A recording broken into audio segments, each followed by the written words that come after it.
ఈ సమ్మర్ రేస్కు రాబోతున్న సినిమాల్లో బాహుబలి 2 తర్వాత విపరీతమైన అంచనాలు ఉన్నది ఒక్క దువ్వాడ జగన్నాథ మూవీపై మాత్రమే అన్నది వాస్తవం.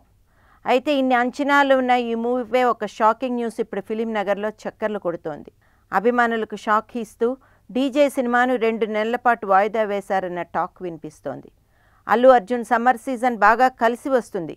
గతంలో సమ్మర్లో రిలీజ్ అయిన ఆయన సినిమాలు కథానుగుణంగానే కాకుండా కలెక్షన్ల పరంగా కూడా బాగా హిట్ అయ్యాయి.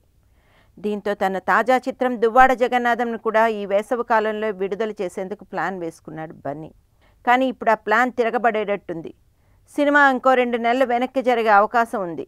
నా కొడుకు మరో పవన్ కళ్యాణ్ కాకూడదు. బన్నీ బ్రాహ్మడి పాత్రలో నటిస్తున్న ఈ సినిమాపై ఇప్పటికే భారీ హైప్ క్రియేట్ అయింది. ఇప్పటికే రిలీజ్ అయిన పోస్టర్ టీజర్ సినిమా మీద అంచనాలు రెట్టింపు చేయగా చిత్ర యూనిట్ ఇప్పుడు అభిమానులకు ఒక షాక్ ఇచ్చింది. ఈ సినిమా షూటింగ్ దాదాపు పూర్తయింది. సమ్మర్ రిలీజ్ ఇంకా 10% షూటింగ్ మాత్రమే పెండింగ్ ఉంది. ఈ సినిమా షూటింగ్లో శరవేగంగా జరుగుతుండటంతో సినిమా రిలీజ్ను మే 19న విడుదల చేసేందుకు చిత్ర నిర్మాత దిల్ రాజు నిర్ణయించాడు. కానీ ఇప్పుడు సినిమా విడుదల వాయిదా పడుతోందట.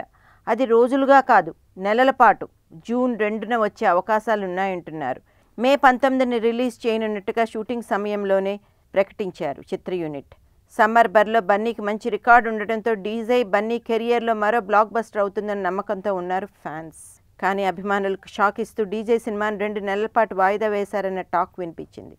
తర్వాత మహేష్ 23 సినిమా రిలీజ్ ఉండటంతో 2 నెలల పాటు సినిమా వాయిదా వేయాలని నిశ్చయించుకున్నారట. అయితే ఇదే కథ కొన్నాళ్ల క్రితం మరోలా వినిపించింది. అందులో నిజమెంతో తెలియదు, కానీ అప్పటికైతే నమ్మబుల్గానే అనిపించింది చాలామందికి. దాని ప్రకారం వాయిదాలకు కారణం అల్లు అర్జునేట. దుబాయ్లో ఇటీవల డీజే సినిమాకి సంబంధించిన పాటను చిత్రీకరించారు. ఈ పాట చిత్రీకరణ సందర్భంగా బన్నీకి స్కిన్ అలర్జీ వచ్చిందట. అందుకే ఇటీవల జరిగిన అల్లు రామలింగయ్య అవార్డ్ ఫంక్షన్కి మాస్క్తో వచ్చాడు బన్నీ. చిన్న అలర్జీయే కదా, త్వరగానే తగ్గిపోతుందని భావించిన అలర్జీ కాస్త ఇంకా ఎక్కువైందట. షూటింగ్ను వాయిదా వేయాల్సి వచ్చింది. ముఖమంతా ర్యాషెస్ వచ్చాయట. దీంతో డీజే షూటింగ్ను వాయిదా వేయాల్సి వచ్చిందని ఫిలిం వర్గాలు అంటున్నాయి. ఈ ఎఫెక్ట్ కాస్త డీజే విడుదల తేదీపై పడింది. దీంతో అనుకున్న తేదీకి డీజే సినిమా విడుదలయ్యే అవకాశాలు చాలా తక్కువగా కనిపిస్తున్నాయి. మొత్తానికి కారణం ఎవరైనా సినిమా మాత్రం లేటుగా రిలీజ్ అవుతోందని ఇండస్ట్రీలో ఒక వార్త హల్చల్ చేస్తోంది.